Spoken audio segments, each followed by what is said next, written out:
ሰሩ።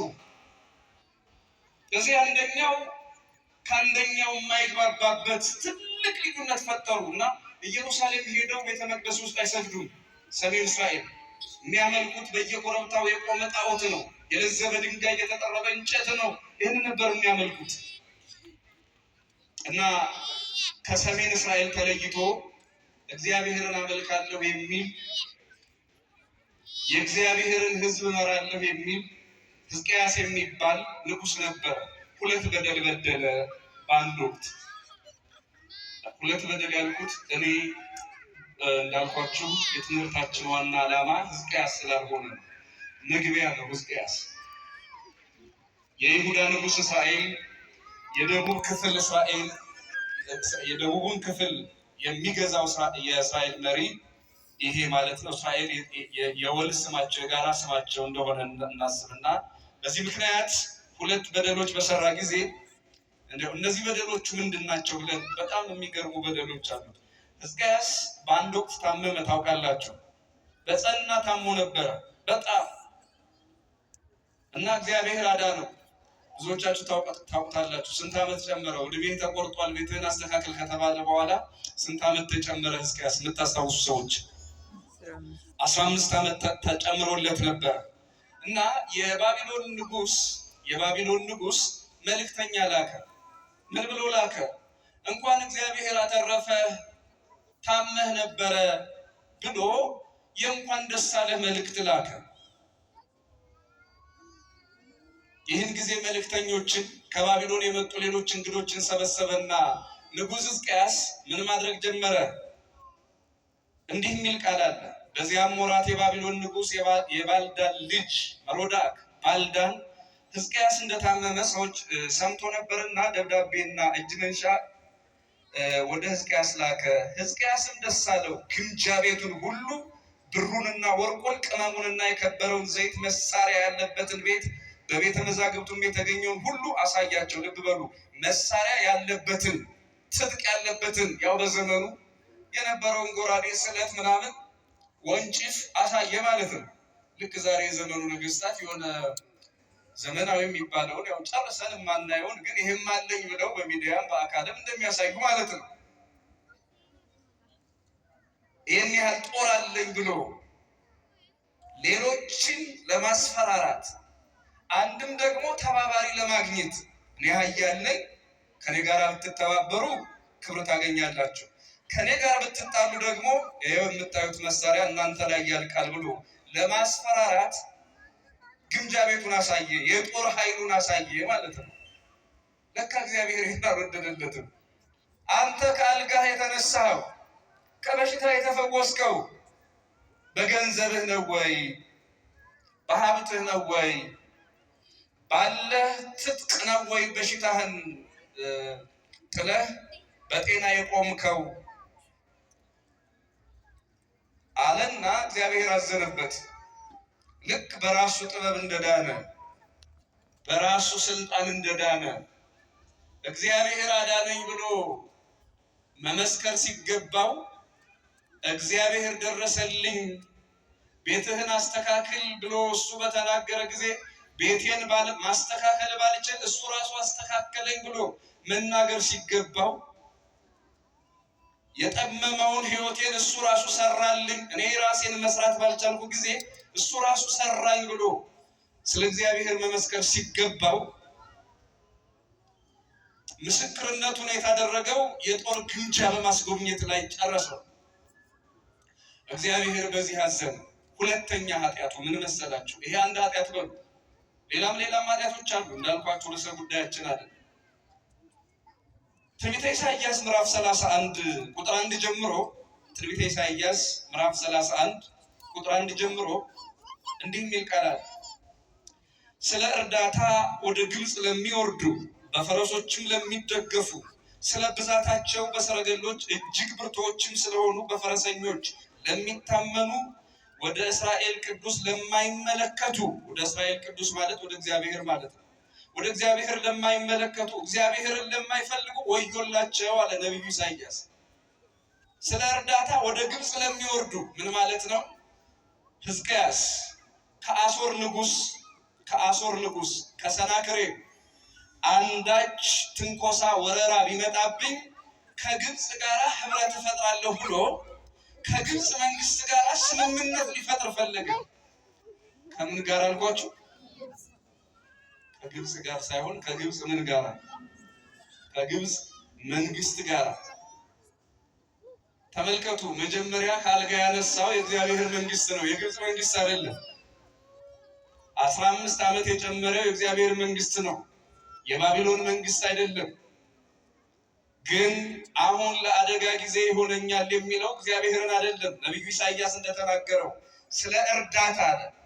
ስለ እርዳታ ሀገርን ለመጠበቅ ህዝብን ለመታደግ ስለ እርዳታ ወደ ግብፅ ለሚወርዱ በፈረሶች ለሚደገፉ ስለ ብዛታቸውን በሰረገሎች እጅግ ብርቶችም ስለሆኑ በፈረሰኞች ለሚታመኑ ወደ እስራኤል ቅዱስ ለማይመለከቱ እግዚአብሔርን ለማይፈልጉ ወዮላቸዋል። እግዚአብሔርን ትቶ የግብፅን መንግስት ፈለገ፣ በዚህም እግዚአብሔር አዘነ።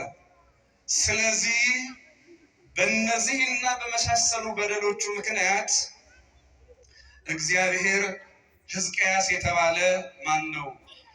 ሰናክሬም የተባለ የአሦር ንጉሥ ላከበት። ሰናክሬም ይባላል። ማን አልኳችሁ? አመፀኛ ኃይለኛ ንጉሥ፣ እግዚአብሔር ማን ነው የሚል ንጉሥ ሰናክሬምን ላከበት። አጠፋሃለሁ አለው። በጣም ብዙ ሰራዊት ያለው፣ በጣም ብዙ ትጥቅ ያለው የተፈራ ኃይለኛ ሰው ነው። ኃይለኛ ንጉሥ ነው። ሰናክሬም መጣበት፣ መልእክተኞችን ላከ፣ አስደነገጠው። ሕዝቅያስ ደነገጠ፣ ፈራ፣ ተረበሸ። ረዳት ይሆኑኛል፣ ከኔ ጋር ይሰለፋሉ ያላቸው የባቢሎንና የግብፅ መንግስታት እንደማያድኑ ታወቀ። ስለዚህ መጨረሻ ላይ ምን ሆነ?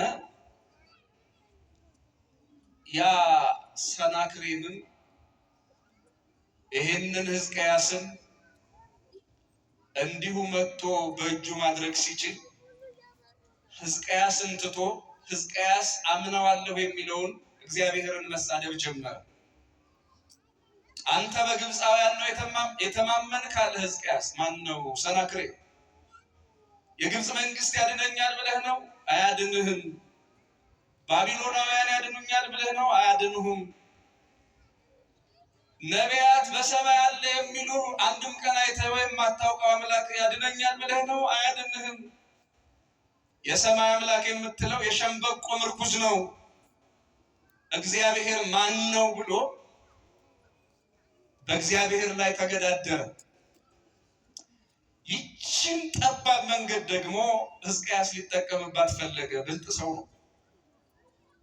ኃይለኛ ንጉሥ እየመጣበት ነው። በክፉ ቀን ይሆኑኛል፣ ድጋፍ ይሆኑኛል፣ ከፊት መጥተው ይሰለፉልኛል ያላቸው የግብፅና የባቢሎን መንግስታት አልመጡለትም፣ አልደረሱለትም። እንደለመደው በትንቢተ ኢሳይያስ ምዕራፍ 37 ቁጥር 1 ጀምሮ እንደተጻፈው እንዲህ የሚል ቃል ሆነ። እንዲህም ሆነ ይላል። የአሦር ንጉሥ ሰናክሬም በመጣበት ጊዜ እንዲህ ሆነ። ንጉሡ ሕዝቅያስ ይህን በሰማ ጊዜ የአሦር ንጉሥ ሕዝቅያስ ጦር እንዳዘመተበት በሰማ ጊዜ ልብሱን ቀደደ። ምን አረገ? አቤት! ያ ከባቢሎንና ከግብፅ ጋር ጠጅ እያነሳ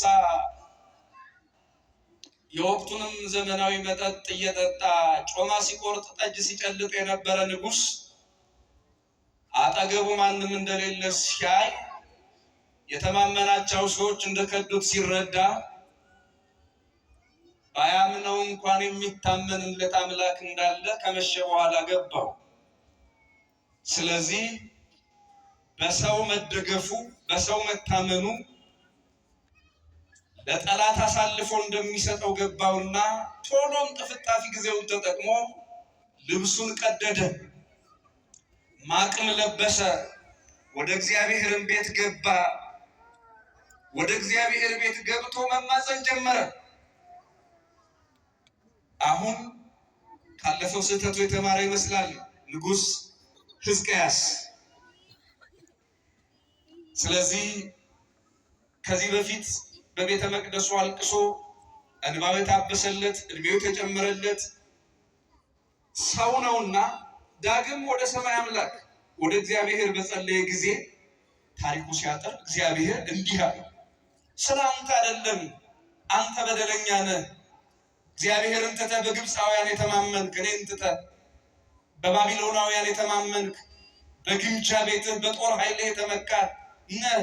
ነገር ግን አለው እግዚአብሔር ስለ አንተ አይደለም፣ አንተ በደለኛ ነህ፣ ትዕቢተኛ ነህ። ግን ስለ እኔ ያለው እግዚአብሔር ስለ ባሪያዬ ስለ ዳዊት ይህችን ከተማ አድናት ዘንድ እጋርዳታለሁ። እስኪ አብራችሁ ይበሉ እንደገና ስለ እኔ በሉ እስኪ።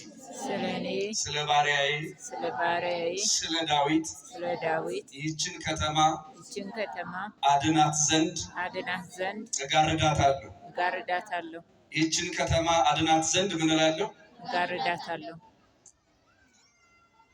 ሕዝቅያስ የእግዚአብሔርን ምሕረት ለማግኘት የሚበቃ ምንም ምክንያት የለው። በሱ ጥፋት ከተማ ሊጠፋ ነበረ። በሱ ትዕቢት ሀገር ሊጠፋ ነበረ። በሷ ለመታዘዝ ንጹሐንም አብረው የእሱ ጦስ ሊበላቸው ነበረ። ግን ደግሞ ወደ እግዚአብሔር ቤት ሄዶ ሲያለቅስ አቅሙን አውቆ በእግዚአብሔር ፊት ሲንበረከክ ረዳት ያንተ ነህ ሲል እግዚአብሔር ምን አለው? ያንተን ጽድቅ ያንተን እንባ ተው፣ ለጊዜው እንባህን ተቀብያለሁ፣ ንስሐንም ሰምቻለሁ፣ ለቅሶህን እንባህን አይቻለሁ። አሁን ስለ እኔ ስለ ስሜ ስለ ባሪያዬ ስለ ዳዊት ይህችን ከተማ አድናት ዘንድ እጋርዳታለሁ። የሚመጣብህ ኃይል ይመለሳል። የሚመጣብን ኃይል ተዋግተህ አታሸንፍም፣ ጸልየህ ታሸንፋለህ አለው። ይደንቅ እኮ ነው።